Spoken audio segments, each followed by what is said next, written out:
everything about being African is interesting.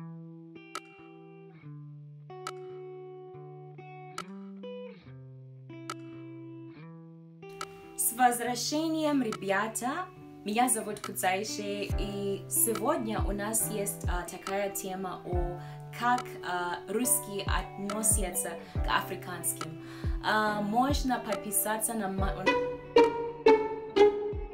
мой канал, я буду очень рада. Hi guys, it's me again and it's time for another video. Welcome back. Guys, do the things we need to do. Subscribe to the channel, eh? Okay, so today I'm gonna be talking about being black in Russia. And what has led me to that topic is the fact that most people, when they ask me like, where are you? They always say, like, when I tell them that I'm in Russia, like, how do you survive in Russia? Like the racism, like they want to know if there's preferential treatment, if like, you know, Africans are treated a certain way in Russia. And what I do have to say is, guys, you're gonna be shocked. At the end of this video, I'm sure you're gonna be shocked. I also came to Russia with the perception that all Russians are racist. It has taken me time to take that perception down, to take that stereotype down. Sometimes, you know, interest is often mistaken for racism. Like, a lot of Russians are interested in knowing about African culture. And this is because we have the dances, we have the art, we have the music. Like, even if you take the music from Niger, that music has trended and penetrated Russia. So, you know, they have this interest. They find a lot of Africans to be interesting people. I remember we were in a taxi once and the taxi driver was actually listening to Yemi Alade. And I was really surprised, and I'm like, how do you know Yemi Alade? Because you know, most times you just think that, you know, them being Russians and them being in a different part of the world, like they are completely oblivious to the music, to the culture in Africa. I have noticed that, you know, being black can sometimes make you isolate yourself from Russians. And I actually have met a friend here. Her name is Marina. And I started talking to Marina when I was in first year, and Marina used to help me with my Russian. Like, she wanted to learn English, I wanted to perfect my Russian, so would meet up like every Friday, like towards, I think around 10, I would go to a room, would talk, and we could talk for 30 minutes. And I would be speaking in English, she would be speaking in Russian, and at the end of the session we ask each other like, which words don't you know? Do you know the meaning of this word? Does this word have a synonym? She gave me so many books to read in Russian, and it helped me a lot with my Russian vocabulary, and I just began understanding Russian like at a different level. Some of the words that they actually use like in the textbook are different from the words that I used in the street. So Marina, if you're watching, I'm really grateful that you helped me with my Russian.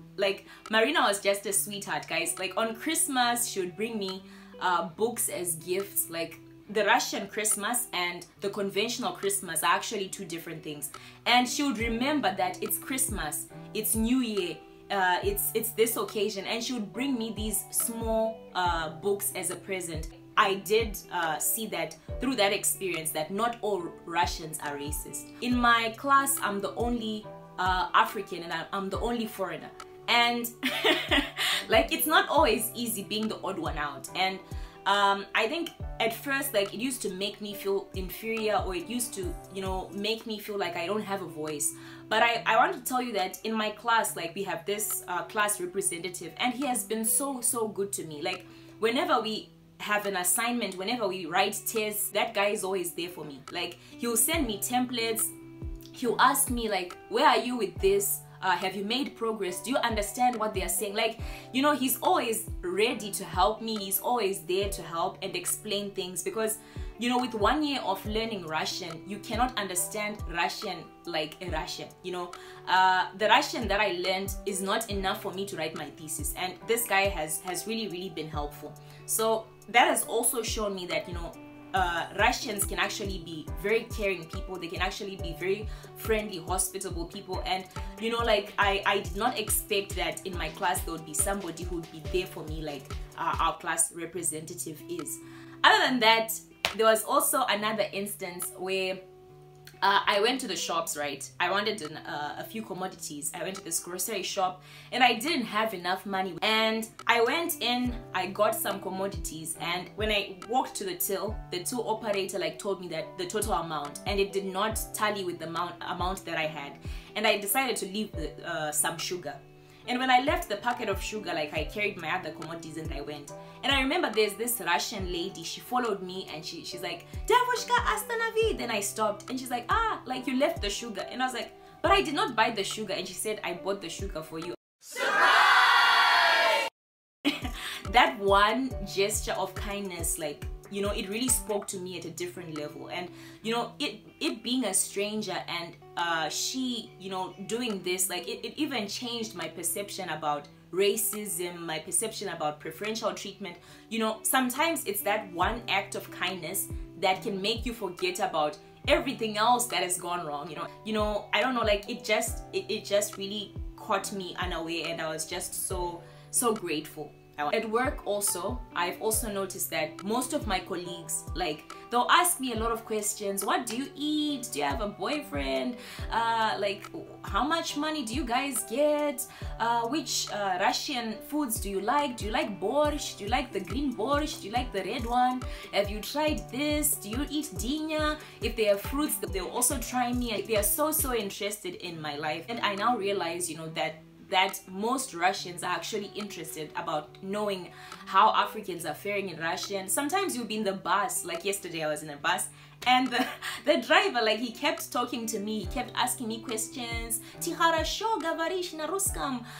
Как, you know, проживание здесь? And all those things. And, you know, it's because they are so interested. As much as it might be annoying to you, or as much as it might come off as, you know, like, like, why are these people so much in my business? I think it's actually because they like aspects of the African culture, and other than that, they are also interested in knowing whether you like their language too, whether you like what they eat. This stereotype that we have that all Russians are racist, like it's actually not always true, because even in church, okay, like I can give an example. Like I attend this Russian church, and you know, they are also okay, there's a few Africans and most of the members are actually Russian. And you know, the fact that you are few in number sometimes can make you like sort of like feel like you just isolate yourself, or you just sit at the back. But you can actually see that there are certain pastors who can even come and they're like, you know, why do you guys isolate yourselves? I want you to sit like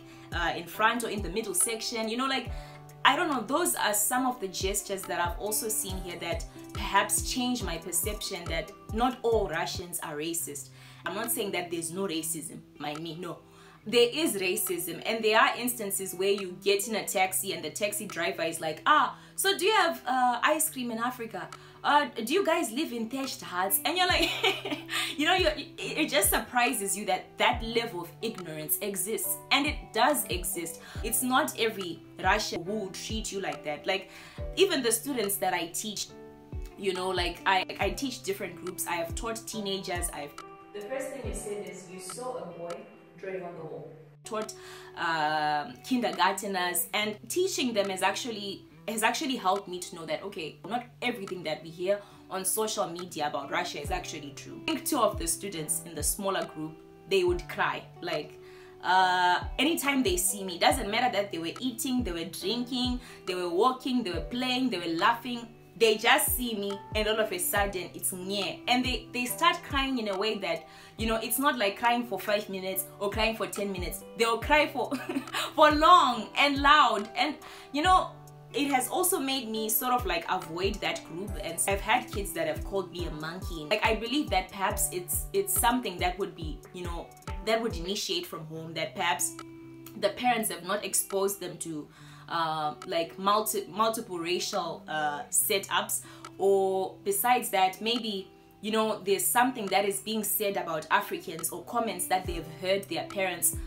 say, you know, at home about Africans. Because there's no way a random kid can just see an African and just shout like evil witch, you know. That would be something that would be coming from home. So I've really seen hospitable, I've seen loving Russians, I've seen caring Russians, I've seen Russians that accept Africans for who they are. I've had that opportunity to see the other side of, you know, being black in Russia. I believe that out of all that I've said, like my perception of you know, being black in Russia, it is, you know, it's not always a racist community. You know, show me the love, guys. Subscribe to my channel. Also, let me know like how perhaps you're in Russia, like how have you found like the treatment here? Is there preferential treatment in Russia? Is there racism in Russia? And I do really appreciate you taking, you know, your quality time and watching my video. Suggestions, you know, you can also send them on all platforms to me. And as they say in Russian, das vidanya.